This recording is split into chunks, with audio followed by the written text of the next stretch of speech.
cuts. Dosunmu leaves it for Levine. The step back for the record. Yes! Ball movement.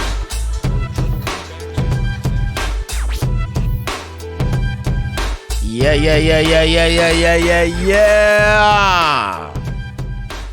How we doing today, Coach? Doing great. Feeling good, energized, ready to attack this day, starting with this podcast, that's for sure. I ain't gonna lie to you. I'm tired as shit. Of course you are. It's your unk. It's not because I'm unk. Yeah, It's not because I'm old, because I'm not old. Okay. You bastard. That's all I have for you. I'm so tired. I don't even have jokes for you, you bastard. But no, your week's been pretty good so far. Yeah, going good. Been staying real busy with coaching. Okay. I mean, the season's been insanely busy. Middle school season just ended the other day, lost in the playoffs. Yeah, but sorry to hear that. Yeah, it's all good. I mean, we learned a lot. We grew a lot this year. That's all you can ask for from a middle school team. I'd rather have that, And high school season is in full swing now, so keeping me fucking busy every day. Yeah, you're talking like I'm not a part of this high school season. Just so everybody knows, we coach the same high school team. And he's talking like it's just him by himself. It's just me. There's no other coaches. It's just me. But yeah, no, high school season is in full swing, and we're learning a lot about. Are we? We're learning a lot. I'll say we're learning a lot. I'd say I knew a lot of what was in the midst of like a lot of the frustration. We're learning a lot. Yeah, we're learning a lot very true. How we can be better and what we need to do with this program going forward, to say the least. Absolutely. All right. Enough of that. Let's get into these Week 14 results. Mm-hmm.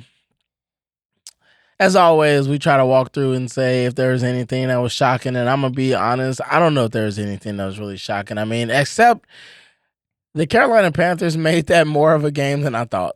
That was probably my biggest shock, is that game was closer than I anticipated. Obviously, the Eagles still won, but that was, that was actually surprising that Carolina stuck in that thick rather. The Steelers, they got their revenge back on the Cleveland Browns. Miami beat the Jets, but who gives a fuck about the Jets? Right now? Nobody does. Kansas City and the Chargers. What a game. Yeah, I mean, very similar to how that first game went down.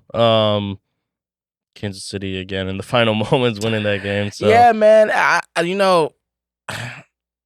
Just really quickly, if you're an NFL team, should you be more scared that Kansas City is not just blowing teams out and they're like finding ways to pull out these tough, gritty, last minute, last plays type of game? Or are you encouraged by saying, like, if we just do a few more things, we can beat this team? I think a lot of these teams have confidence that they could beat this team, but me personally, I find it scary that they have been able to pull out these close wins consistently. Me too. I saw a crazy graphic where I think if their record was flipped, and like if everybody's records were flipped in the NFL that played one score games, the Chiefs would be like, I think 1-11 or something like that. Yeah, 2-12 or 2-11. I want to say, which is absolutely crazy because every game has been a one-score game, and somehow they're still on top of the NFL with one of the best records. I'm with you. I would be scared because that just tells me at any moment if they become explosive, we absolutely won't be able to do anything with them. Right? Because right now we're having a hard time beating them in close matchups. Mm-hmm. If they find a way to figure out how to become explosive again. Oh, it's a wrap. I will say, that Rams-Bills game was absolutely fucking crazy. Oh yeah, that was a classic. Josh Allen had 6 touchdowns. Absolutely, that was insane. a classic. That was a classic game. Yeah. It wasn't a surprise to me that it was a high-scoring game. You had Matthew Stafford and Josh Allen going, doing their thing. 2 high-caliber quarterbacks. I did think, and I think we both picked Buffalo to win the game. We did, yeah. So I was actually surprised that the Rams actually pulled this game out, but the type of game that it was, that wasn't a surprise, but it was a classic. Yeah. It's one of those games that you'll continue to be able to watch for years and years and years and years. I'm sure the NFL will make sure it's on NFL Films.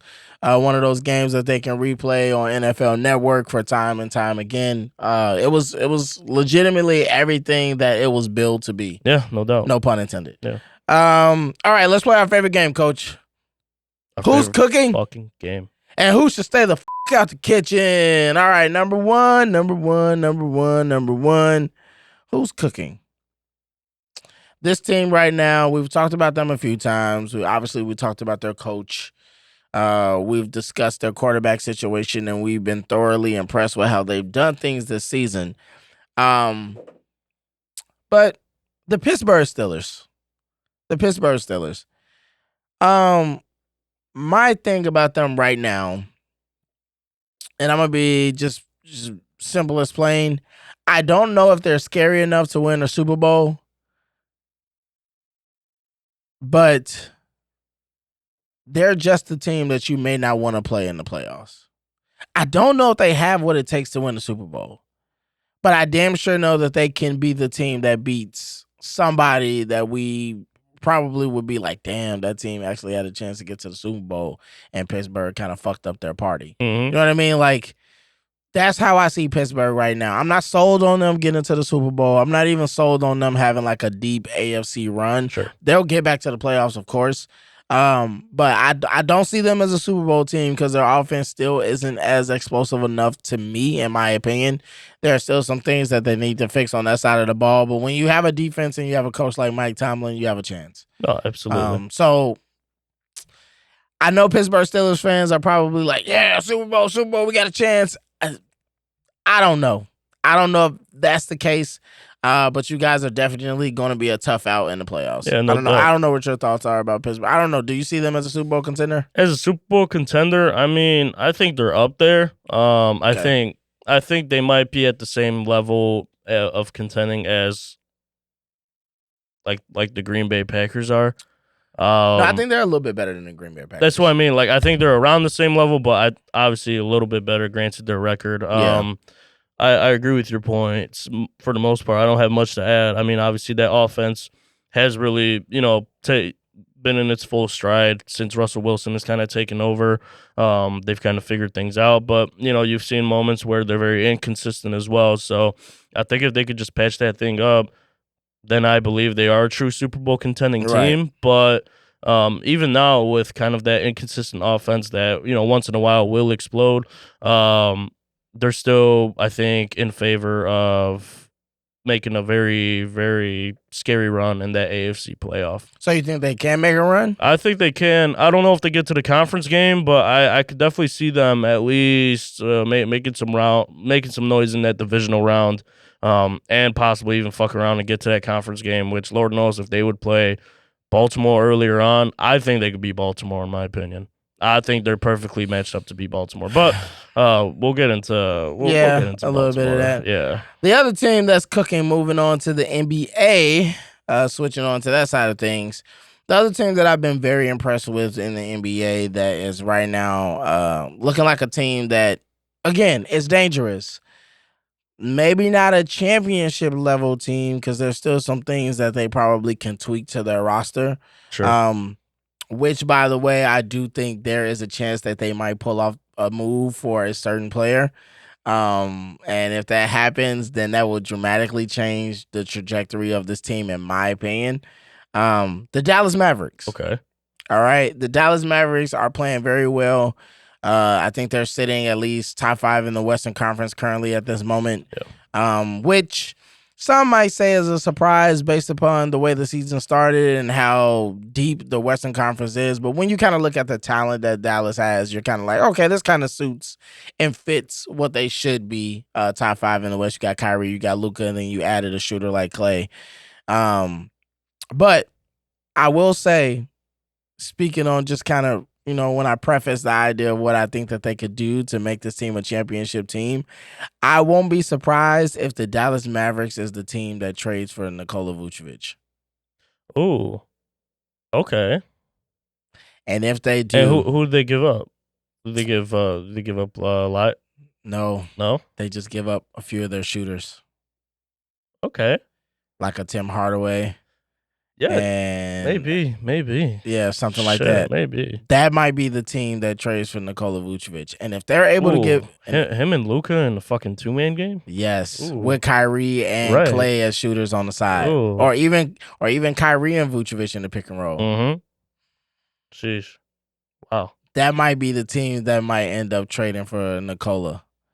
Not Jokic, by the way. Right, Vucevic. But yeah, I think if they do that, they become a championship contending team. Yeah, I mean, I just wanted to put that on you. Yeah, that was completely out of left field. But Yeah. I mean, shit. I mean, I don't know how they structured that deal as far as making the money work. I'm sure they got guys that they would have to give up. But, I mean, keep talking. I could do a little quick little demo in my trade machine. I mean, I'm sure it would probably involve like Tim Hardaway Jr. and like whatnot. To be honest with you, I said his name. He might not even be on the roster still. Yeah, he's probably not on the roster to be honest. But yeah, no, they definitely have pieces. I'm sure coming off that bench that they could give up in order to free up some cap to get Vucevic.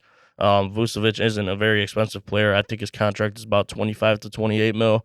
I'm sure they have the guys to move to be able to do that. But yeah, I mean Dallas has been solid. I mean last year they made the final. Got their asses whooped against Boston, but that's all right.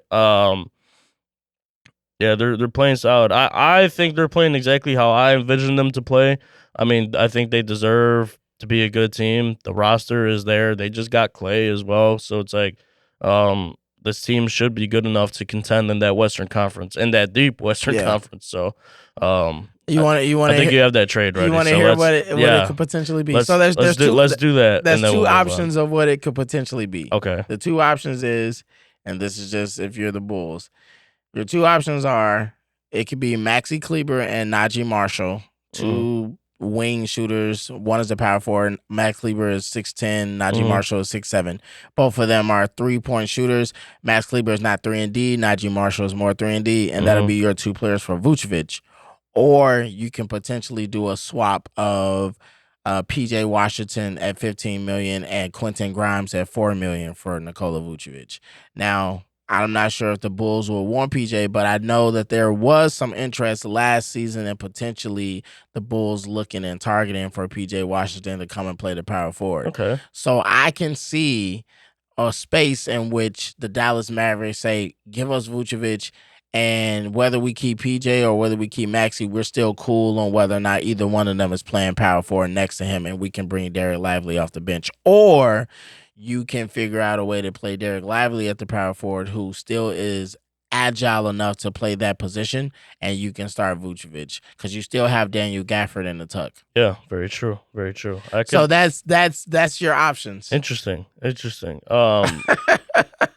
I don't know which one I would take if I was the Bulls. I would probably require some draft compensation, to be honest. You're going to get a second-round pick. You're not going to get a first-round pick. Right, but I mean, at least something. If I'm the Bulls, I go PJ. Yeah. Give me PJ and Quentin because they're younger. I can see that. Give me PJ and Quentin because they're younger. We'll give you Vucevic and give us a second-round pick, and you can call it a day. Okay. Sure. Yeah, maybe, Coach. Maybe. Not too shabby, right? Not too bad. All right. Moving on to our favorite part of this game. Who should stay the fuck out the kitchen? Number one on our list. And this is kind of interesting because earlier on in our conversations about this team and early on in episodes of the Halftime Podcast, we kind of gave credit to this team earlier on, specifically their coach. But things have kind of tailed off. And it's kind of looking like the same old situation that they've been in for the past 3 years. And we are talking about the one and only Los Angeles Lakers. God damn it. Coach, I'm gonna just say this. These Lakers may need to consider trading LeBron James and Anthony Davis and just starting this shit all over again. Will that happen? Probably not. No, because they want to sell tickets and they want. But if they're able to get back, I'll say this. I think Lakers fans are at a point now where they just want to see a night in, night out competitive team. because they've kind of gotten over a little bit of the expectations of the LeBron James and Anthony Davis pairing. So at this point, you can probably sell them on getting good young players back for Anthony Davis and LeBron James and being a solid, competitive, going out there playing hard, young, and exciting up and down team. You can create a little bit of a college version of Showtime under JJ Redick if you kind of go young and get him some nice young players. Other than that, the best thing that the Lakers can do is probably go see if there is a guy on the market that is a nice veteran shooter that can consistently give them 20 to 22 points a game, who can play in the half court and can play at the speed of LeBron James and Anthony Davis right now and kind of create themselves a pseudo three-headed monster. That's probably their second best bet. But right now, they're pretty much the same team. They're going to be a middle-of-the-pack team. They're going to fizzle out in the first round, depending on who they play against. They're the team right now that in the playoffs, if there's any team where you say their matchup matters the most, it's them. It's the Lakers. Yes. Yeah. Whoever, their matchups matter the most. Depending on who they play, they got a chance to get out of the first round. Depending on who they play, they have no chance of getting out the first round. But I just want to hear your thoughts about the Lakers real quick. Yeah, I mean, it's kind of crazy because, I mean, early on in the season, like you mentioned, they were looking pretty good. What JJ Redick had going with these guys was great. And I think what really started to transcend is a lack of effort on these from these Lakers, because early on, Do you think it's a lack of effort, or do you think film is, or do you think film is? No, golden? I mean, what was the one game that they lost by like 40 points or whatever? I forgot who. Miami. Yeah, I think it was Miami. I mean, they just literally weren't getting back on defense. Like, they were walking back on defense, and Miami was just gunning the ball the whole time. So yeah, it's like, Miami has turned their season around too. By the way, they have. Yeah. And it's kind of crazy because Jimmy Butler has somehow risen into trade talks recently. Well, he was always in trade talks at the beginning of the season because Miami hadn't got him a contract extension. Yeah, and then there was this whole like little flirtatious moment. I won't say flirtatious, but there was like this whole little big bro, little sis thing between Cameron Brink and Jimmy Butler in the offseason when Cameron first got to the Los Angeles Sparks. So there's been kind of like this underlying tone that Jimmy is on his way out, and the team that has been circled a lot about getting Jimmy Butler is the Golden State Warriors, which to me is kind of like, why? sure. Like, I don't get it. Like, I don't know what Jimmy is going to bring you when really the Golden State Warriors need a big man, in my opinion. So, you know, whatever, that is what it is. But, you know, I don't want to hold on to that too much longer. But, yeah, as you continue to talk about the Lakers. Yeah, I mean, I think I've seen JJ Redick. I think he's a solid coach, even in his first year. But I think like I said, I think these Lakers just lost their fire, lost their edge. Just no grit. I mean, to be beat by that many points, something's wrong. Something's wrong, because, I mean, you've got LeBron, every time he goes to the basket, he's complaining for a foul and doesn't get back on defense. So really, every time in transition, it's a 5-on-4. And then you got Anthony Davis getting hurt every other play. D'Angelo Russell putting up some bullshit and then jogging back on defense. I mean, your only guys really getting back is Austin Reeves and Rui Hachimura. Well, Austin Reeves is hurt right now. Okay, yeah. So, like, well, I don't know if he was hurt that game particularly, sure, but he's been kind of hit with some injuries too, a little bit, like some little nagging injuries. Really, it's kind of just been their rookie Dalton Connect. He's looked great. Yeah. He's looked really, really good. I mean, Anthony Davis has been playing well, absolutely, when he's been on the court, but like, and that's what I mean by like, they just may need to make a decision. And if it comes out that LeBron James and Anthony Davis is on the, just really quickly, who do you think you get more value for if you're the Lakers? LeBron or Anthony or AD? I think you get more value from AD. Even with his injury history? LeBron's got 2 years left at most. Because he's going to decide to retire, or do you think his play is going to trail off? His play might trail off next year. Really? You think Father Time is going to get him? It might. Okay. It's already starting to show. I mean, how many three-pointers did he miss in a row? Like over 20? I don't know, but he's never been a three-point shooter. So right, but I mean, I'm not. He's going to need that at his age. Yeah, you need to be able to extend the floor and shoot that ball. You know. I'll give you that. All right, moving on to another team that should stay the fuck out the kitchen. and this kind of hurts us.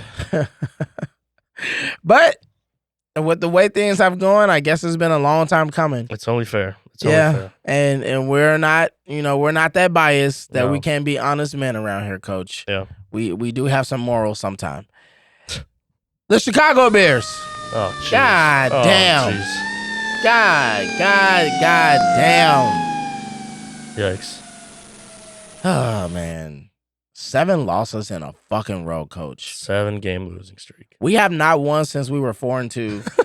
And you were telling me that, look, we're turning things around, Coach. Yep. Look, we beat the Rams. We beat the Panthers. The offense put up all these points. We're turning around. Caleb's looking good. And I was just like, we beat the Panthers and we beat like the Rams, which that was actually a decent win when you think about the Rams now and what kind of team they can be. But at the time, they were like completely hurt, kind of like San Francisco. Yeah. They had a whole bunch of injuries.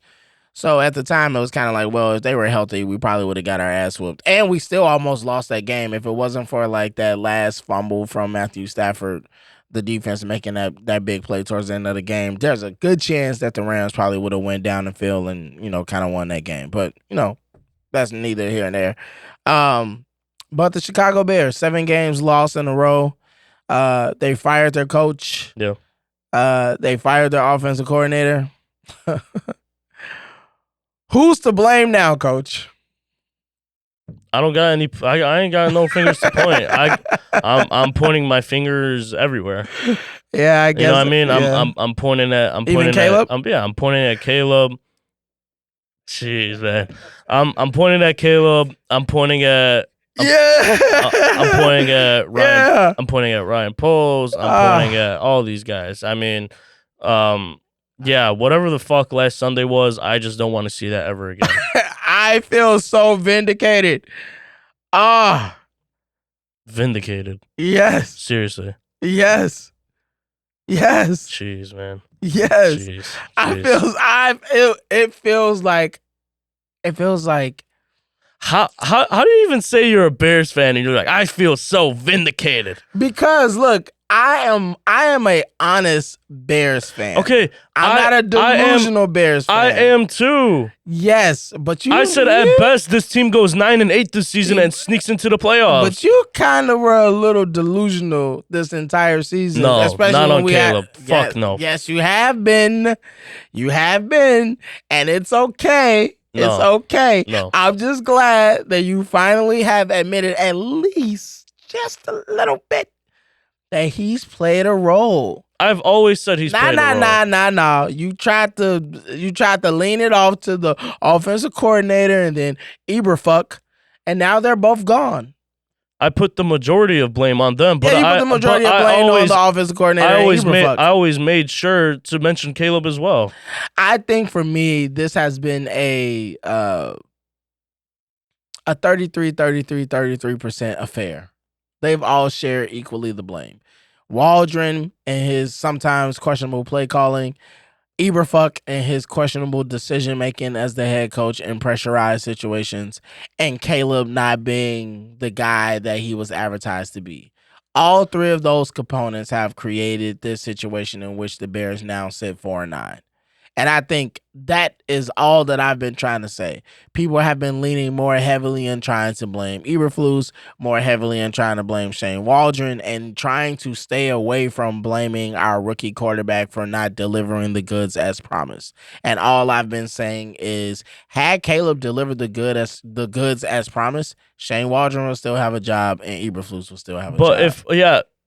That's easy to say all in retrospect if you're not watching these games. I am watching these games. Not the same game as me, Coach. I think you're not watching the same game as everybody else watching because this video, our clips, and everybody else on NFL Twitter. Because somehow everybody else sees the potential this guy has. Only Bears fans do. That is not true at all. That is. No. If you look outside of Bears fans, I'm not even going to get into this because that is literally not true. If you look anybody watching this video, besides the ones that troll and are Lions and Packers fans and Vikings fans, those are the only ones saying Caleb don't have it. Everybody else, bro. Yes. There are people way outside of just our division that's just fans of our divisional rivals.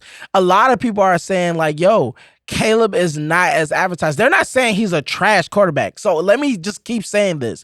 I am not saying that Caleb is a trash quarterback. So I want people to understand that. I'm not saying that. What I'm saying is he just has not delivered as promised. And that's okay to say. I think people are having a hard time with saying that. What was promised? Exactly. You know what was promised? What was promised was that he was a generational talent. What was promised was that he had good and great accuracy. What was promised was that he had the ability to read defenses prior to the snap so that he could get the ball out in a very fast release. What was promised was that he was supposed to be Patrick Mahomes-esque, which meant that he was going to have an impact on winning games. That is what was promised to the Bears, to the fans, to the NFL, to the NFL draft of him being the quarterback one, undisputed, undenied, unquestioned. There was nobody in the media space that was even hinting at him not being the number one overall prospect and probably the greatest quarterback prospect probably since Andrew Luck and probably before that, before Peyton Manning, even over Patrick Mahomes. That what was promised. If you try to say that is not the case, then you're lying. You're lying to the people. Because you know in your heart that is what they said. Yeah, but that is what was advertised. Okay. But you're lying to yourself that he hasn't shown that he could do those things. I'm not saying that I'm not, again, I have not said that he's not showing that he could do it. What I'm saying is he has not delivered on that on a consistent basis. And that is the reason why the coaches have gotten fired, is because what he was supposed to deliver on a consistent basis, he has not. And that's okay to say. Because he wasn't given the opportunity to. It's not because he wasn't given. I think so. It's not because he wasn't given. That's okay, what I believe, though. If we do believe that, we have now data that proves that even with those guys out the picture, with Shane Waldron out the picture, God damn, he played one fucking bad game this last week. And other than that, he played great against the... Okay. Coach, he has. The teams were out. You know, the teams were up. It was the fourth quarter. They were already out for the count. Bullshit. Bullshit. I mean, this is still the National fucking Football League. Okay, we can say that, but what's the truth? The truth is, over the last. The truth is, you don't stop playing until that whistle goes and the clock hits double zero. And what do we tell players all the time as coaches about the full? We coach high school, not NFL. I don't care if we don't coach the. It is a completely different ball game. No, it's the same thing. No, it's not. You tell players, we tell players all the time that the game is a full game. You have to play from beginning to end. You cannot sit around and think that you're always going to have an opportunity to win the game in the waning moments and in the waning minutes. That is not how you prepare yourself for a game. You don't go into a game saying, okay, we're going to lose the first quarter, the second quarter, the third quarter, but in the last 5 minutes of the fourth quarter, we're going to try to figure this out and make a game out of it. That is not a winning formula. And we as coaches say that all the time to our players. So what I'm saying is this. We cannot continue to sit here and talk about a quarterback that managed to give us 4 yards on offense, coach. 4 fucking yards for an entire half of football. So you're watching stats. You're not watching the game then, is what you're telling me. That is literally what you're telling me, because if you watched the game, you would have seen what was actually going on. What was going on? Outside of the fact that he was holding the ball, outside of the fact that he wasn't reading the progressions holding the ball. Yes, he was. Holy fuck. Yes, he was. Holy shit. Was he not holding the ball? Oh my god. Oh my god. Oh my god. Oh my god. Why was he getting sacked so much, coach? Oh my god. Because Braxton Jones is literally getting fucking pushed back into him. All right. And that's every time that he got sacked. No, not every fucking time. Okay, then. No shit. He's holding on to the ball way too goddamn long sometimes. So then say that. Yeah, but you're saying that as if it's every fucking time. I'm not saying. And that is the majority of his sacks, which it's not. It clearly is not. The majority of his sacks is him holding the ball too long, coach. No. It is. No. But do you know what's funny about this? Is that when it's Justin Fields, it was him holding the ball too long. Every time. That's what everybody was quick to say about him, was that he wasn't fast enough with his processing. But when it comes to Caleb, all of a sudden it's like, no. He's not holding the ball too long. He's just reading through his progressions. He's trying to read the field. It's just that guys can't get open. The wide receivers can't get open. They can't separate. Okay. But somehow this guy, DJ Moore, has played with less quarterbacks his entire career and has consistently got over 1,000 yards. But now all of a sudden he gets Caleb and he can't separate? Because it's on Caleb that DJ Moore has less yards this year. Who else could be the blame? Wow. The only factor that's changed is the quarterback. Wow. Is that not true? Oh, like there wasn't a completely new offensive coordinator this year. Yeah, all right. So I mean, we're gonna move on. I mean, come on. Be honest with yourself, Malcolm. I'm being honest with you and saying this. You're just in your Jaden Daniels delusionism is what you're doing. I'm not in my Jaden Daniels delusionism. Yes, you are. No, I'm not. Because since the day we drafted this kid, you've been so anti-Caleb Williams. You won't even give this kid the chance to prove you wrong. And when he did for 3 weeks in a row against divisional opponents, it was still he's not good enough because we're not winning games. Coach, he did nothing in the first half of all of those games. So what does that show? What does that show when he comes out in the second half and almost leads this team to victory? It shows that the other team let their foot off the gas, which is what I say happens all the time. And that's bullshit. That's bullshit, and we're gonna move on. No, that's not bullshit. Yes. That is the truth. No. You know how that's the natural human reaction. No. If I'm already winning and I think I'm winning, I don't play as hard. By 30 points. Okay, not by fucking 16 that the Detroit Lions were up by. All right, coach. If that's what you think, if you don't think human emotions play into the sense of the game when you think you already have a game, of course they do, but you're speaking in such generalized terms instead of looking at situations. Okay, fine then. What is the situation then? Why can't we manage to do anything in the first half? Why is he only second half Caleb? But I don't know, and you don't know that either. We both don't know that.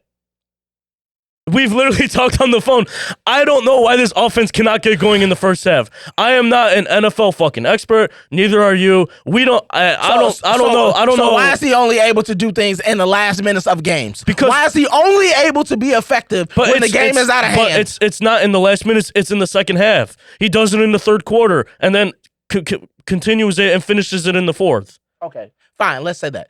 Why? Okay, fine. So why doesn't the offense perform, or why doesn't Caleb perform in the first half? I don't know. All right, cool. I truly don't know. Cool. And I know nobody in the media has answered that question either. I wish somebody did. You know why they won't answer the question? Because nobody in the media wants to say the actual fucking answer. No, bullshit. Nobody has the balls to say the truth. Because you got to protect this guy. So what's the truth? The truth is he ain't as good as people thought he was. That's the truth. That's the fucking truth that people don't want to say. They don't want to say the shit. So when DeAndre Swift rushes for 5 yards in the first quarter, I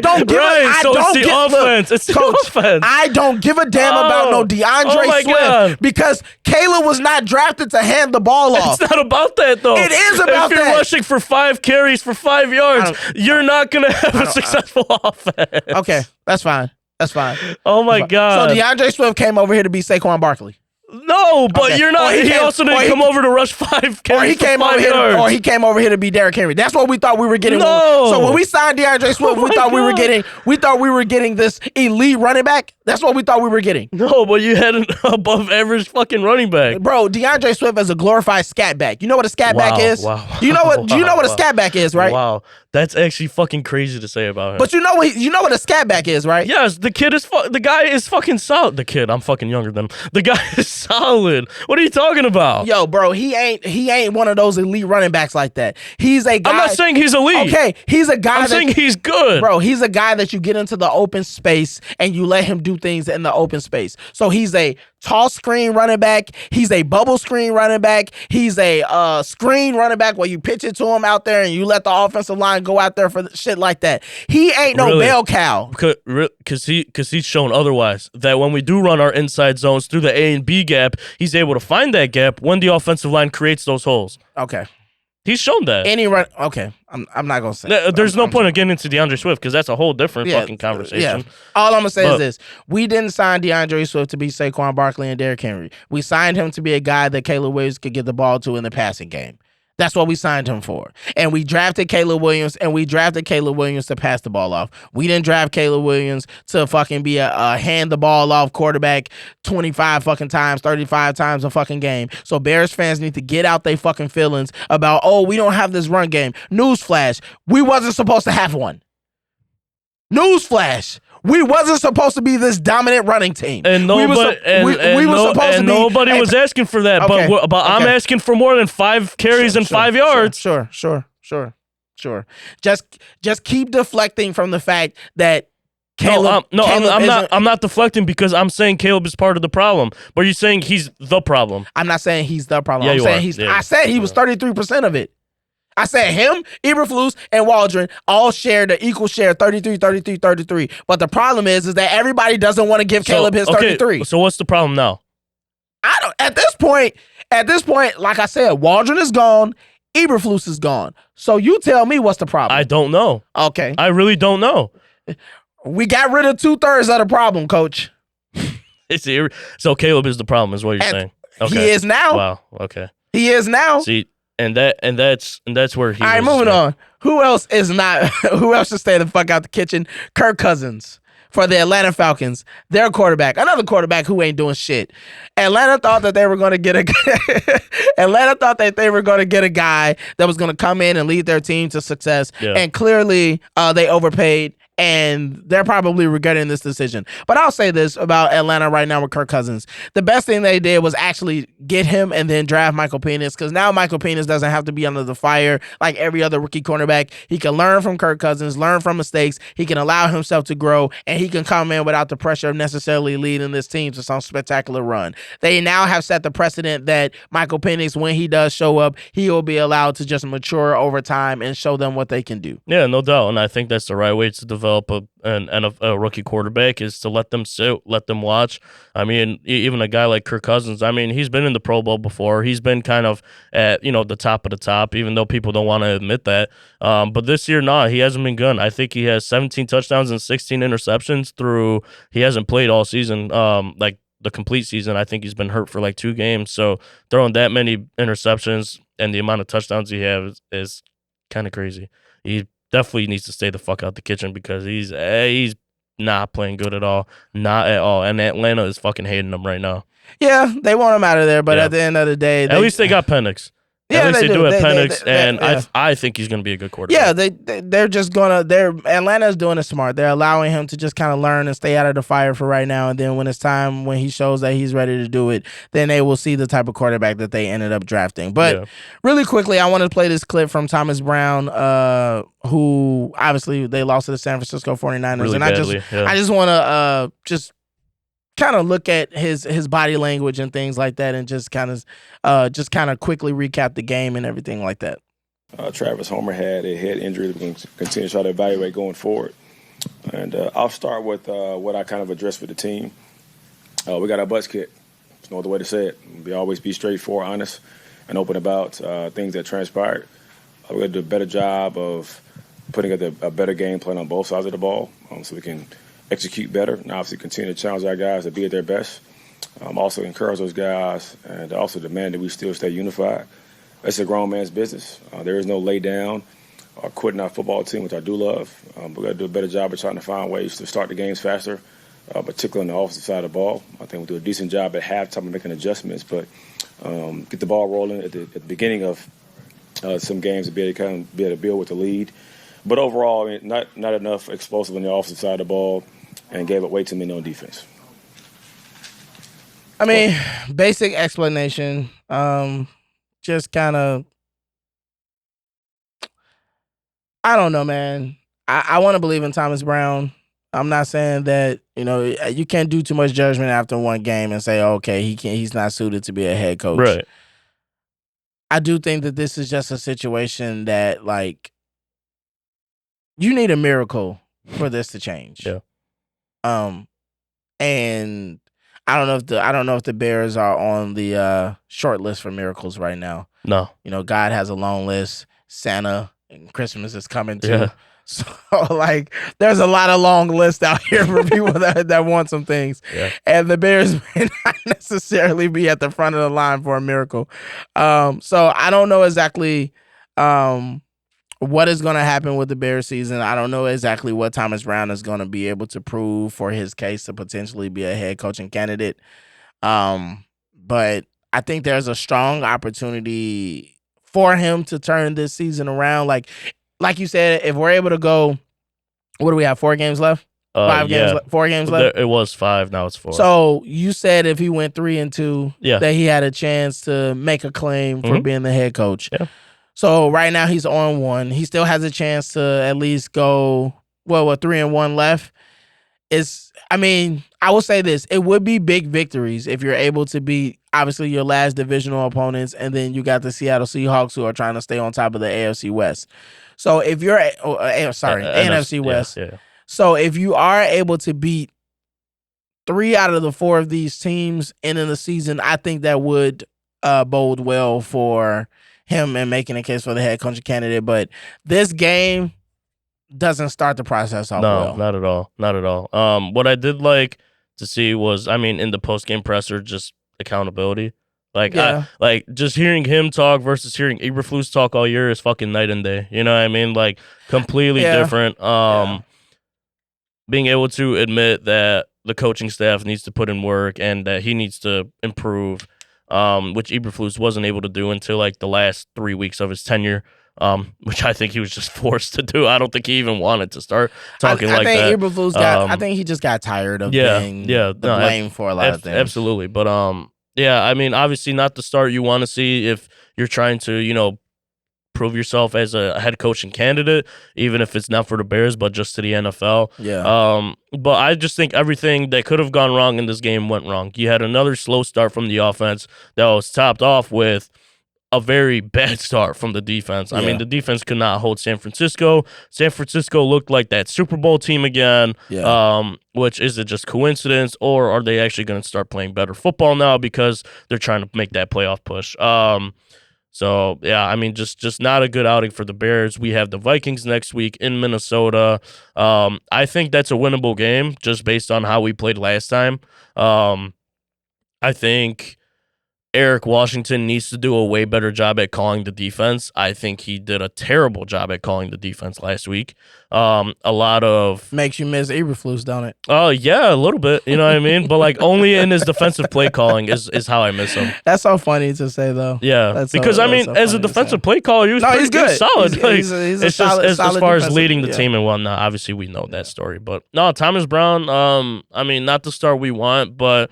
I do see a guy that's a leader. At least we have a leader to finish out this season and keep the heads high at least. Like, at least finish out this season strong. Or try to, at least. Or try to. You know what I mean? Don't just give up. I think if Eberflus was retained and stayed on the staff, this game probably looks a lot worse.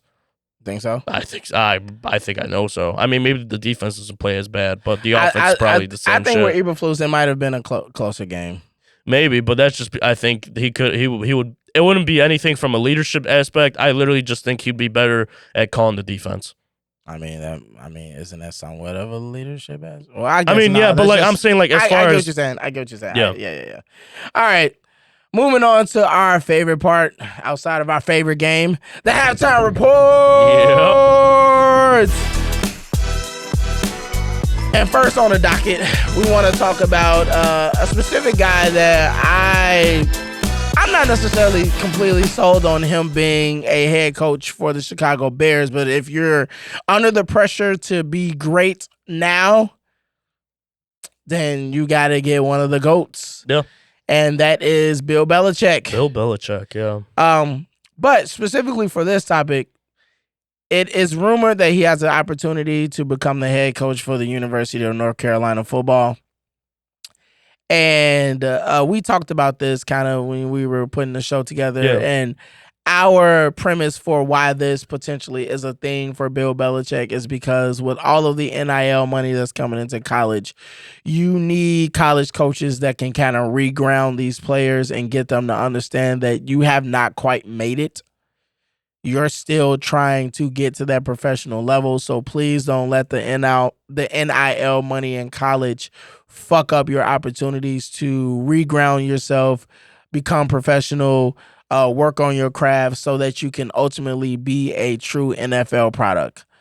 Because right now in college, it seems like some of these guys are getting high off their own supply, and it is starting to water down a little bit of the college game, which is what some people kind of talked about would happen to college sports was that if you start paying athletes the type of money that they get in professional sports, what then gives them the motivation and the drive to then take college sports as serious and commit to it as in the way that they should? Because with the goal of making the professional sports, that would keep them focused in college and keep them grounded and keep them in the weight rooms and training and doing all the right things. But when you got some of these top prospects already getting a little bit of the money that they probably could get in the NBA, obviously not the same, or in the NFL, obviously not the same. But it's still life-changing money that they're receiving. What then makes them decide to then kind of focus the way that they used to? What do you think about Bill Belichick potentially going to the college game and going to UNC? So, I mean, when I first saw the report, I just thought it was a load of bullshit. You know, like just one of those things that was just thrown out there just to throw out. But when I actually started digging into the material, I mean, he took a 5-hour meeting with the higher ups over there at UNC. I think over dinner or something. And like, what else are you talking about for 5 hours if it isn't about the whole program? Kind of, I think your plan for the program, if you were to come on as head coach, like who would you bring in as your staff? Who would you target in this transfer portal or recruiting in high school? What is your idea as far as what this team could be? I think if you're UNC, this is a great move for you. I think for Bill Belichick, it's also a great move because Bill Belichick has always been kind of like that GM head coach where he's kind of controlling the team his way to the roster, especially when it came to the draft and all that stuff when he was in New England. I think him going to UNC would literally just give him like the official position to finally like make the moves that he wants. I think he could really make UNC into a powerhouse in college football. Considering I think they're in the Big 12, very weak conference. The ability to make a lot of noise. And I think the only thing that would like stray me away from thinking Bill Belichick actually takes the job, and we spoke about this, is I believe he's only 15 wins away in the NFL from becoming the most winningest head coach in NFL history. So I guess it's really the question: what do you value more? Would you value rebuilding a whole program and taking them to a national championship and winning a national championship, or being the most winningest head coach of all time in the NFL? I think he could prioritize both because I don't think that UNC job is not something that he can ever come back around to the table to. Yeah, that's very true. I don't think there's a such thing as doors closed on Bill Belichick. Probably nowhere. And I mean, they're gonna have to pay him a lot of money if they do want him to come, but I think it comes with the benefits. I think if he were to take the job, he would really run this team like he did the Patriots, where a lot of it is a lot of brotherhood. It's a lot of expectations. There's no crazy shit going on. Like, even if you are pulling in NIL money, you're still required and expected to come to practice every day and give it your 110%, which I think some of these guys, like, I love Shador, but I think Shador has gotten really caught up in all this NIL and money stuff. And I just don't think that would happen under Bill Belichick and UNC. I think he would do a good job at translating and actually building college players and meshing them and molding them into the NFL. And I think that could be a great thing for the NFL as well. Because, I mean, you see kind of some of these guys coming out of college now playing the newer way, kind of having more of a diva personality. I mean, Malik Neighbors is one of these guys that just can't keep his mouth shut. And that's really bad. Like, it's really bad on a football team, especially in New York. Like, that's the last thing you want to do. So, well, it's great for media. Absolutely. But, I mean, for the team, that's a very bad image. So that's my thought process on Bill Belichick. Okay. Yeah. I don't have too much more to add. Yeah. I think you hit everything that is required of that. I just want to see if he's going to take it or if he'll find himself still in the NFL. But moving on, I want to talk about the state of the Kings. Okay. And not the Kings that are on Game of Thrones or the Kings that are actually in this, world around us. The Sacramento Kings. Not playing very king-like, that's for sure. Not playing very king-like. I think right now they're sitting 12th in the Western Conference. And I want to specifically talk about a couple players on their team. First one that I want to talk about is Keegan Murray. Okay. So Keegan Murray right now is not playing the way that I thought he was going to play coming into the season. Okay. He had shown a lot of signs of progressing and getting better. becoming like really that third leading star on this team between De'Aaron Fox and Sabonis. He was really priming himself on being that really go-to third option, very Chris Middleton-esque, somebody that could knock down his own shots, create plays sometimes, depending on the type of matchups that he had, and definitely was a great three-point shooter. But it seems like this season so far, he has not been able to produce to that level in which I thought he was going to be able to do. And that is potentially the reason I think Sacramento has taken a step back. One of the reasons why. So I just wanted to quickly get your thought on how you're seeing Keegan Murray so far this season. Yeah, I mean, I agree with you. I honestly don't have much more to add. I think Keegan Murray has not been playing like the Keegan Murray we saw last year. I think he still could get back to that level this year, but I think certain schemes and things are going to have to change within the offense. Right. Maybe they're just asking too much from him at this point. Maybe he's not ready to take on that bigger role that maybe they're asking him to do. Or maybe he got taken out of that role. Right, exactly. Which we'll get into in a second. But Yeah. no, I like Keegan Murray as a player. I think he's a great ball player. Really good shooter. Yes. One of the purest jump shots I've ever seen in my life. Yep. So I mean, it's kind of sad to see he's kind of taking a little step back, but I think towards the end of this season, or maybe even next season, depending on if a certain guy leaves this team, that he could get back to his level. Speaking of that guy, they had a big acquisition this summer. That's what people called it, and that's what people thought. That it was a huge move for the Sacramento Kings. And at the time, not too many people questioned it because you thought you were pairing this guy with another fourth quarter clutch player and somebody that could finish games in De'Aaron Fox. And we are talking about the one and only DeMar DeRozan. All right. And it was supposed to be this big thing with DeMar coming to Sacramento and changing the landscape of things and making their team such a better team. And obviously him and De'Aaron being, like I said, clutch players.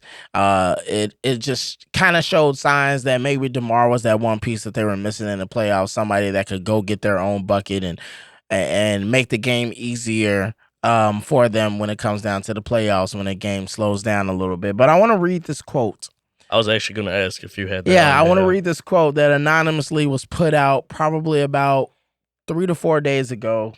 And it says that DeRozan is a highly skilled player who is great to have in the locker room and at the end of the game. But his play hasn't driven winning, and it's something that unfortunately has been the case throughout his career, and it's part of why he's changed teams a bunch. Now, I have been on a crusade since the moment I have been on a crusade since the moment that DeMar DeRozan touched down in Chicago. When we initially traded for him, I said, why did we do this? I thought that it was the dumbest trade in Bulls history at the time. Because in that offseason, we had already secured Lonzo Ball. We had got Alex Caruso. And we already had Nikola Vucevic. Right, which we got a year prior. And I thought to myself, well, really all the Bulls needed was a point guard. And we got him in Lonzo Ball. Then we ended up getting Alex, who I thought was a great 3-and-D piece. In my mind, I felt like we had everything we needed, especially because I thought Thaddeus Young had shown at the time that he was a perfect power forward for us. Man, I miss Thaddeus Young. I do too. He was a perfect power forward for us. Then I looked up at my phone and saw that we completed a sign-in trade that sent Thaddeus Young away to the Spurs for DeMar DeRozan, and I said, what the fuck is this? Yeah. Then he got to the Bulls, and we started the season off well, but it was because of Lonzo Ball. Because if you look at the season, as soon as Lonzo Ball went down, we turned into the team that we saw for the past 3 seasons after Lonzo Ball went down with that injury. Seriously. We became a team that could not consistently win shit. And in the meantime, Bulls fans were completely enamored by DeMar DeRozan's ability to hit some every now and then tough shots. Right. And in that first season, he played completely out of his mind. Now he goes to the Sacramento Kings, and he's literally doing exactly what he did to the Chicago Bulls there. He's slowing everything down. He's making it hard for the guys who are young to get out in transition and get these open threes, which I think is affecting Keegan Murray. Keegan Murray's ability to knock down the threes came mostly in transition. A lot of it was because Sacramento played so fast. Yeah. They pushed the pace. They got a lot of open shots because De'Aaron Fox would put pressure on the rim. It would be a kick out, swing action, and either Malik Monk or Keegan Murray would get it on the swing, and now they're knocking down the three. Yeah. That's not happening as much as it used to with DeMar DeRozan. The same way it didn't happen with the Bulls. If you look at the Bulls now, they play more like how Sacramento was playing like before DeMar got there. Moving the ball, pushing the pace, everybody touching it, trying to get up and down and getting threes up as much as you can in transition. You cannot do that with a DeMar DeRozan on your team. No. And Sacramento is now suffering because of the impact of DeMar being on the team. Now, there's a way for them to rectify this if you're Sacramento, but it's gonna call for them to send DeMar to where he really wants to be. And that's where I was prefacing the idea that if the Lakers wanted to save their season, this is the mid-tier veteran star that they need to add to their team to make it something worth salvaging between Anthony Davis and LeBron James, because now you have another guy that you know you can depend on that's going to give you 20 to 22 a night. I was actually surprised that he didn't actually end up going to LA. Because they didn't necessarily want to make the cap space at the time. Now, they're planning to try to trade for Valanciunas. So, in my mind, if you're able to get a front court of Valanciunas and Anthony Davis, it don't matter what kind of defense he plays. Very true. Because that rim is going to be protected. Yeah. So now you can literally just ask him to come in and help LeBron and Anthony Davis just put points on the board. So I think the Lakers, if they want to change their season and if Sacramento wants to make a difference to their season and get back to being the team that they was, it'd be nice to see Austin Reeves in a Sacramento uniform. And potentially even moving, I'm not sure how much DeMar DeRozan makes, but even potentially moving a few more pieces off of their roster to try to help that situation. Yeah. But Austin Reeves mixed in with Malik Monk, Keegan Murray, you can still keep Kevin Huerter coming off the bench and Malik Monk coming off the bench. Now you have a little bit more of that same initial juice, and you still have a defender in Austin Reeves as well. Yeah, I mean, I agree with all your points. I think I agreed with you when we first got him in Chicago. I was also like, why? I don't think this is the right move. I literally remember where I was when it happened. I was really questioning the move. And then also, when we finally got rid of him, I'm like, finally. Yeah. Like, it wasn't going to work. Lonzo was the only thing gelling everything together. And then once he went down, I mean, we saw that shit just hit the fan. Yep. I mean, and like that NBA exec did say, I mean, DeMar DeRozan was with Toronto for a sizable amount of time playing his best ball. And the year he left, and they get Kawhi in the first year, they win a championship. So that should tell you everything that you need should to tell know. you everything you need to know. Yep. I've been saying it to a lot of my friends, like DeMar DeRozan just does not play a brand of basketball that fits today's game. No. At all. He plays, and he doesn't play a brand of basketball that impacts winning on the highest level. Because, by the way, just as a caveat, if you want to look this up, DeMar DeRozan has one of the worst plus-minuses in playoff NBA history. Yeah. One of the worst, if not the worst, but it's definitely one of the worst. Yeah. But moving on from him, and let's talk about a guy that actually has positive impact on winning. Yeah. Go over him real quickly because Saquon Barkley, baby. Saquon. MVP. It looks like Saquon is potentially on the verge of breaking Eric Dickerson's record for the most yards in a single season. That record is 2,105 yards. If Saquon breaks that, do you think he's the MVP? I could definitely see a world where he is. It usually doesn't go to running backs, but I think if he does do it, though, I think that's like, okay, we got to give this guy MVP. Like, there wouldn't be any other excuse not to give the guy the MVP award, then you're literally just making it a quarterback award. You know what I mean? At this point, I agree with you. If Saquon does break the record, or what if he doesn't break the record? I think if he comes very, very close to it, I think he still has a chance, but it wouldn't be as solidified if he does actually break the record. So you think the MVP is contingent on him breaking that record? I think so. I really think so. He has to break that record. If he doesn't, then Lamar probably takes it for whatever reason. Or it may not be Lamar. It could be Josh Allen. It could be I'm Josh not gonna Allen. lie. It could be Josh Allen. And some people are petitioning for Sam Darnold.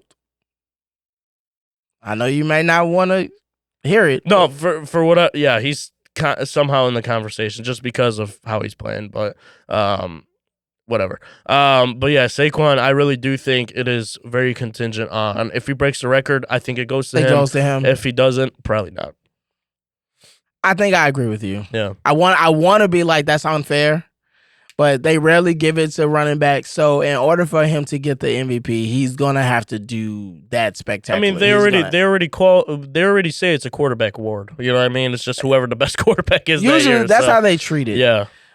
So yeah, I agree with you. If he breaks that record, I think it's undeniable that they will probably end up giving it to him. If he doesn't break the record, then he's probably going to be in a situation where he loses out on getting that award, even though, in my opinion, he has definitely had a MVP caliber season. But this has been I won't say a tough year, but this has been a great year for a lot of guys and the NFL, and just seeing how a lot of guys have been productive. Yeah. It's one of those years where the MVP race is really, really tight. I mean, obviously, we've had years in the past where we said, oh, it's coming down to 1 to 2, maybe 3 guys. This season, it really feels like it could be really 4 to 5 guys that can really win it. You can make a case for. Yeah, no doubt. And even Patrick Mahomes, as much as his statistical season is not that great, the fact that the Kansas City Chiefs they have the record that they have with all the injuries that they've had and different things like that, you can make a case for him being able to manage that situation and not be the cause of a lot of the. So I mean, I wouldn't give it to Patrick, but I can see if you're a Patrick Mahomes fan, there's still somehow going to be an argument. Yeah, there's some way you can make an argument for him. But moving on, let's get to our predictions for Week 15, Coach. Yes, sir. Yes, sir. Let's see what we got on the fucking screen. Yeah. Okay, we got the Rams. All right, stop. Who you got? Give me San Francisco. Give me San Francisco. I got the divisional matchup there, but that give me is San a divisional Fran. matchup. Yeah, I got the Rams. Washington and New Orleans. Washington. Okay. Yeah. Kansas City and Cleveland. It's gonna be a closer game than I think a lot of people anticipate, but give me KC. I got KC too, but I think this is where they find their offensive prowess. Okay. Bengals and Titans. Cincinnati. I got Cincinnati too. Miami and Houston. That's gonna be a real good one. But give me Miami, bro. I know you've been on the Miami train ever since. I like Tua. What can I say? Came back. They've looked a lot better since he came back. So yeah. Clearly, you. I won't say that. That I won't do that because that. What the fuck were you gonna say? That would be just a very insensitive joke. So I'm not gonna say it. Let's move on. But I got Houston. Okay. Baltimore and New York. Baltimore. That shouldn't even be a game that's played.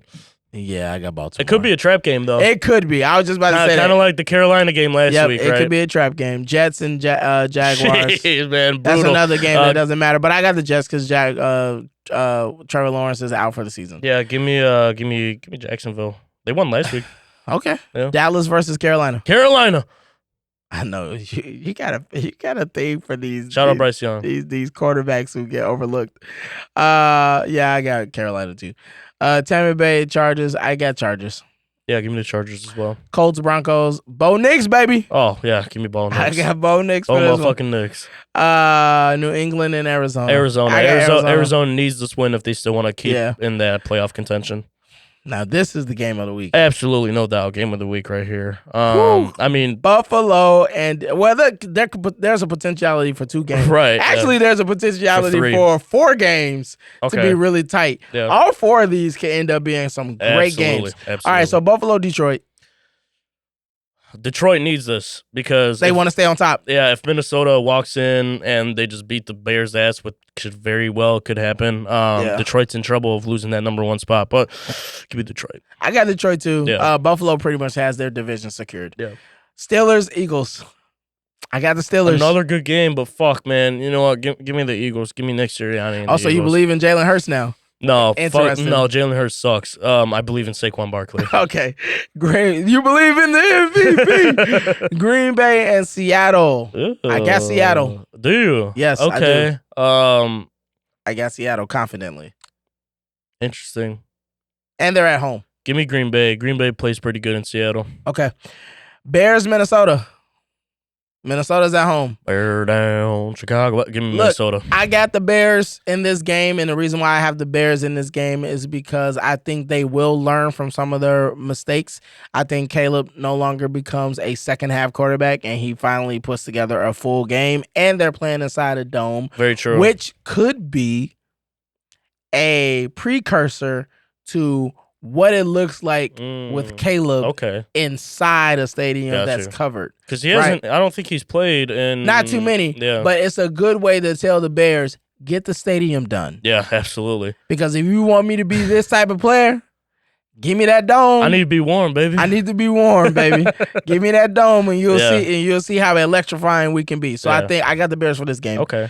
And then Falcons and the Raiders. Doesn't matter, but I got the Raiders pulling this one out. Yeah? Yeah. Give me Atlanta. Why not? Yeah, fuck it. Maybe Kirk Cousins gets hurt and then Desmond Ritter or Rattler or whatever his name is comes in the game and balls out. Yeah. All right, everybody, as well. Remember, you have the halftime sweepstakes. As always, you have to post a video and tag us in it, letting us know what the score will be at halftime between the Bears and the Vikings game, as well as following our Instagram and our YouTube. All right? If you're not subscribed to our YouTube and you are not a follower on our Instagram page, you cannot win the money. It does not matter because those are prerequisites to getting that money. Which, by the way, what? We hit a milestone, Coach. We did a milestone. Yeah. I guess we should quickly say we finally got over 100 followers on our Instagram page. Yeah, look at the halftime. Moving on up. And we are very appreciative of everybody that's been, rocking with us, supporting us, following us, and things like that. I will say, and when we get around to 200 followers on Instagram, we will be putting out halftime merch. So there will be discounts for people who have been following us and part of our team and supporting us. We will be sending out individual discount codes to those who are following us. Anybody else, you'll just have to pay, full price. But if you are a follower of us, you will get a discount code for the merch that will be coming from the Halftime Podcast. We'll keep you noted. Updated. We'll keep you noted. But yes, remember, tag us in the video, post it, follow our YouTube, follow our Instagram, and have the score correct at halftime between the Bears and the Vikings. Outside of that, it's been Coach Malcolm. It's been Coach Conrad. This has been another episode 12, by the way. 12, by the way, of the Halftime Podcast. And as always, see red and bear down, baby! Sir.